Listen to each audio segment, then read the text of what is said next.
We are live. Michael Great. Branton, how the heck are you? I'm doing great. How are you, Beth?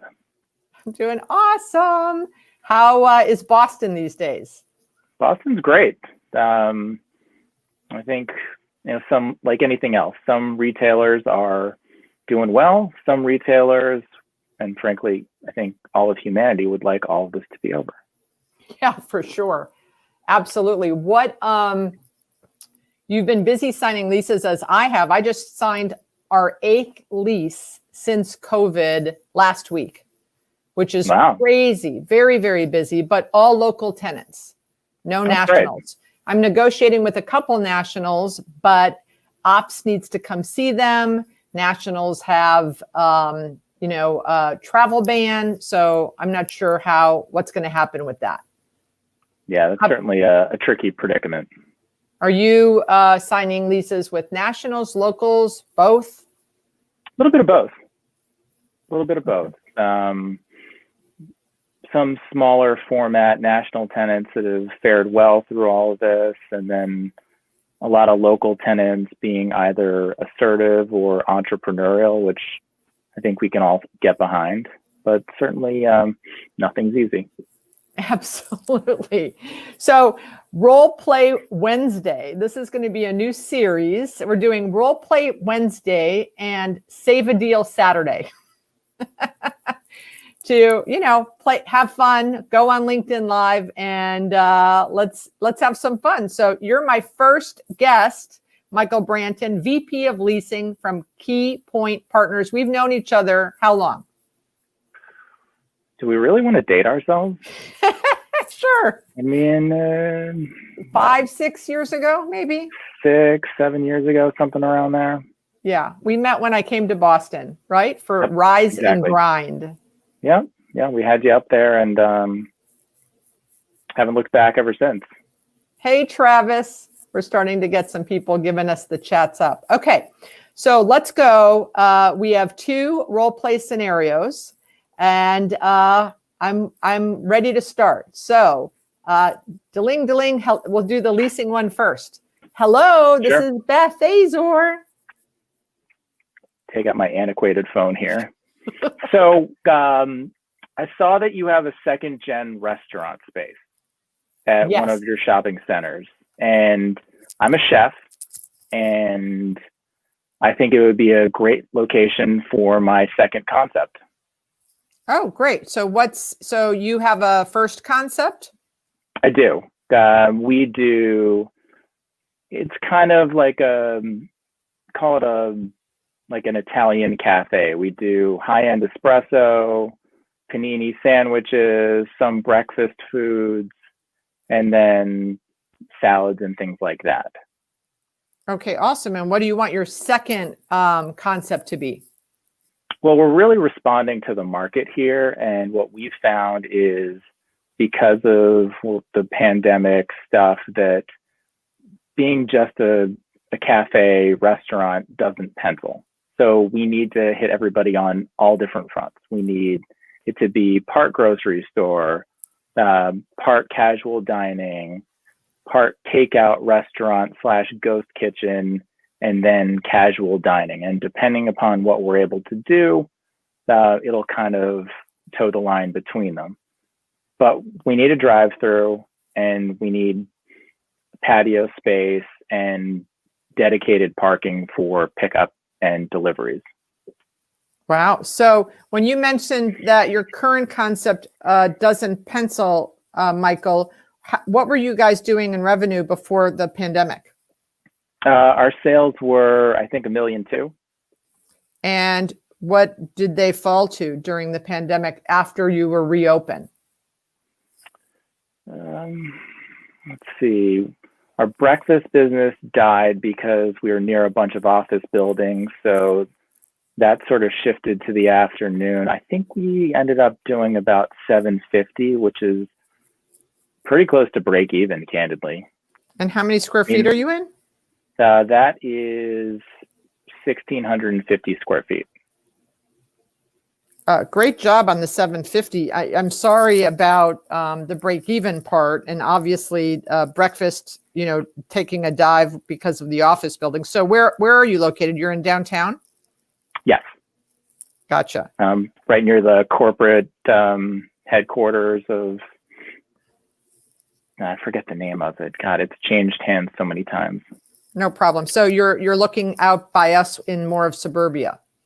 Yeah, I think people are leaving cities and working from home, but at the same time, people want to get out of their house. And by being this sort of all things to everybody concept, we can potentially do breakfast, lunch, dinners, catering, and everything in between. If you want to make it, we can give you the ingredients. If you don't want to cook it, you can buy it from us warm and serve it at your house. And depending upon what the regulations are, you can come eat it, and we'll take good care of you. Will you be having selling alcohol like beer and wine or a liquor license? Yeah, we need a full liquor license, and okay. A good chunk of the sales that we're projecting come from both in-house consumption of alcohol, but we're planning on selling pre-mixed drinks in mason jars. Wow, that sounds delicious right about now. So you want off-premise consumption as well? Correct. Okay. And do you know how many square feet you're going to need, or what you're thinking about for the market / the restaurant? I think the kitchen probably needs to be about 2,000 square feet, and the dining production area, front of house, probably 2,000, 2,500 feet. And I think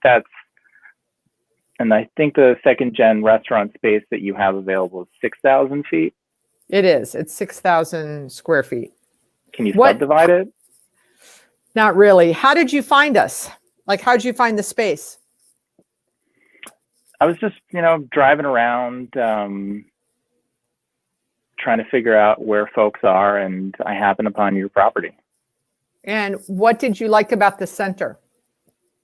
It was busy. I mean, even under these conditions, it was busy. And go ahead. I mean, it seemed like to some extent there were a lot of cars there. I stayed for about 45 minutes and they didn't seem to move. So I do have some concerns about where my guests and drivers are going to park. And that was 3:00 in the afternoon, and your kind of quick casual restaurants, I think, had kind of wound down for the day. Mm-hmm. Yeah, we do have some medical in the plaza, which is probably causing what you saw there as far as people parked. So we do have a cross easement agreement with the building next door that we strongly encourage all of the employees to park next door, to leave spaces open for customers, but it's hard to enforce that. But we do have that ability. What do you pay in rent downtown? We have a pretty good deal with the landlord. He's out of town, and I want to say we're paying $20 a foot. I think the extras there. I so rarely separate the two. To me, it's just one number. No problem. But I think the extras are maybe another $5 or $6. What do you think? What are your projections to do in this, 2,500 dining area? And is the market going to be part of the dining area, the 2,500? Correct. Think about it like Italy on a much smaller scale, with maybe a little bit more specific to South Florida. How long have you had the other restaurant, the first restaurant, Michael? We've been there for 2.5 years. I think it'll be 3 come April. And what'd you do before that? I was a ski junkie. I mean, I used to go out to Colorado, and I'd work in a couple of kitchens and ski during the morning and work in the restaurant at night. That's awesome. Good job. What are you projecting to do in revenue in this new concept? Well, I think that's hard to tell. And it's certainly hard to tell under these circumstances, being in a pandemic. I'm concerned about what we're going to do up front, and until the market stabilizes and until we're out of whatever phase we're in right now. And I would love to say that I could extrapolate my current sales from my cafe, but I'm not even sure if that's going to make sense. So we're hoping that one category of the business will offset the other, but is it going to be $1.5 million? That would be nice, but I'm not sure. And for that reason, I'd like to get your sense of, can we do some kind of creative, first year rent that's percentage rent driven. That way, if I don't know what my sales are going to be, then we kind of share in that risk, if you will. That's going to be a little bit hard. I can share with you that the two end cap tenants that you might have seen there, Vicky Bakery and Fresh Kitchen, they're doing about $2 million each. Vicky Bakery is about 2,400 square feet, and Fresh Kitchen is 2,800 square feet. So you having a goal of 1.5, I think is, doable, depending on the service and the product. Obviously, I'd love to come to your current location and spend some time there, eating and drinking. You mentioned Eataly, which I love, obviously, that concept. Have you been able to do any research as far as the market? Like, obviously, you're well-versed with costs and such with the restaurant because of your current concept. But bringing in the food costs and the supply costs with adding a market and staffing, et cetera, have you done any research with anyone that has maybe a little market that you could get some information from? I've talked to one of my purveyors who seems to deliver a lot of specialty items to both restaurants and gourmet grocers in the area. And he seems to think that the demand for our price point, which I think I'll define it as maybe approachable, not high end, and certainly not value driven. So is it going to be like pastas and wines and sauces and things like that you're selling in the market? Some of which, and some cheeses, high-end breads, and we're also going to do a lot of imports, specialty items that you can't get.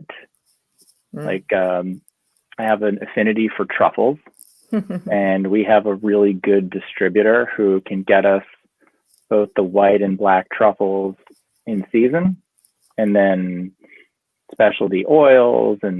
But I think the food is really the star of the show, and the imports and the grocery piece of it is really, we're hoping, is more ancillary income to the restaurant. But because of where we are right now, it's hard to know what end of the business is going to take off first. And I mean, I've assembled some capital to do the deal, but I am going to need some participation from the landlord to offset some of my improvements. How much did you get from the landlord in the first concept? I think it was $100 a foot. Wow. I'm completely allergic to that. This landlord, I don't think I've ever done that in my life, and I've been in the business 34 years. Was it a second gen space? Was it a former restaurant? Yeah. It was a second gen space. I think it had a hood and an Ansel system and an undersized grease trap. I didn't end up replacing the grease trap. That was landlord work. And wow. I mean, it kind of looked like a house of pizza when I took it over. So we got rid of everything. We put subway tiles on the wall, and it turned out really nice. I certainly encourage you and your team to come down, and we'll take good care of you. Absolutely. And you said it's 1650. Mhm. So 165 they gave you. Mhm. Wow. Yeah. This has a hood, has an Ansel system, has a large grease trap. I don't know the gallons. I have to get that back to you. But I love the idea of Italian, love the idea of a market. Don't love the idea of the TI. Like probably the most, just so I don't waste your time, the most that I would probably do, again, depending on credit, your financials, etc., would be $20, maybe 25, Michael, Okay. a square foot. How much work do you foresee? I'm sure you've had other people look at it who have gotten cost estimates. Maybe your GCs looked at it. What does it really need to be brought up to snuff to The for it to be bathroom, first rate? yeah, the kitchen's in good shape. There's walk-in freezer, walk-in fridge. It all depends on what you want to do with the market and the dining room. Really, we had a sushi restaurant that was going to do hibachi, and that was going to be a huge redo, and so they passed on it. But so maybe I just need to get you to come over and take a look, and then we can you can see what's in there and see if it's closer to what you need versus your first go around. Okay, that sounds good. The only question I have before wherever I put my phone, we can look at my calendar and see when I can do it. But with the pandemic being raging along, and I'm concerned about what happens if there's another surge and there's another shutdown. What have you done for your current tenants to assist them during this? I've talked to all of my chef friends, and it's all over the map. And for me to make this kind of investment, I want to make sure that it makes sense. Absolutely. I think it's an excellent question. For the tenants that needed the help, I helped them. I did some mostly deferrals, and I did some waivers. For example, a hair salon that was not going, her whole business was the older ladies who came in for the sets every Saturday or once a week. She hasn't gotten that business back. She's never, she won't get that business back until a vaccine is widely distributed. So I actually waived her rent for a couple months. But like Fresh Kitchen and Vicky Bakery, who I told you are tracking $2 million, they took, a 20 to 30% hit, but they're back. So what I did with them is I just deferred, and they have a payment plan. So, and I have no problem with you talking to any tenant of mine. Some tenants, my jewelry store that's next to this vacancy, never asked me for anything. So wow. He just, trugged along and we're good. And he paid rent. And so for the tenants who reached out, I had nail salons that didn't ask me for anything. So, but if someone needed help, we researched, we got their sales, we talked to them, and we helped where we needed to help. I immediately opened parking for my restaurants, for Vicky and Fresh Kitchen. We immediately expanded into the parking lot and brought in tents so that they could serve people when their restaurants were closed and the city allowed curbside and to go. That's really encouraging. Just last week, I am a good landlord. I know you're going to say that. Last week, I hired a photographer, and we took pictures of 19 local tenants over 2 days. And I've been posting them on Facebook and Instagram with the whole theme of buy local, shop local, pamper local, eat local. Instead of your corporate gifts, buy local. If you're not going to have a holiday party and you budgeted items for your holiday Christmas party, spend it in the local businesses. Give your employees gift cards to local businesses. So I am a very engaged landlord. I really like the use. Love for you to see the space, but we're far apart on the TI, but you may walk into this space, fall in love with it, and it just needs some paint. So I think that would be the next step. Okay. Well, let's put it on the books, and Tuesday, 2 o'clock. Let me check that. That's good for me. How about 2:15? Sure. Awesome, That's Michael. fine. I look forward to meeting you, and I'm going to stop by between now and Tuesday at your other location. Sure. Don't tell me when you're coming. I want you to get the real experience, but when you're all set, you can ask for me, and I'll take care of the bill. Oh, no, not necessary. If I don't give you a discount on the rent, I don't want you to give me a free meal. How about that? Fair enough. Thank you, Michael. Thank you. Awesome. So that was awesome. I love doing that. I know we had planned for a second role play, but I wanted to try to limit the live to 15 or 20 minutes, and we did that in 20 minutes. So Travis, what did you think about that? I thought that it was great. We got a lot of questions answered. What did you think, Michael? I think you need to get more TI.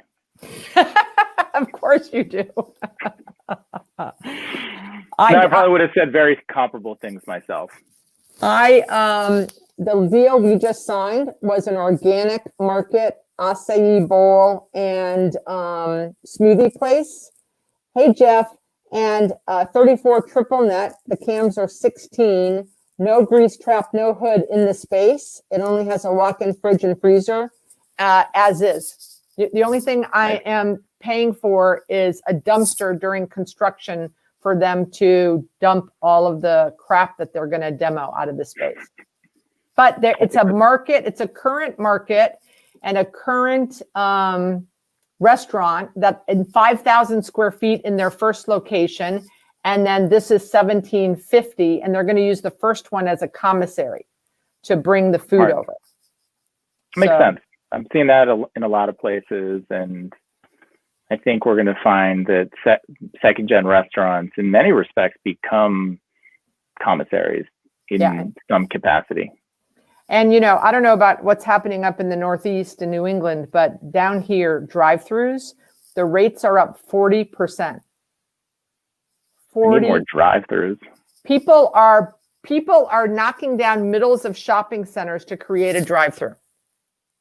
I bet we're going to see some, from the design side, some really, really creative engineering to both bring in drive-thrus, retrofit.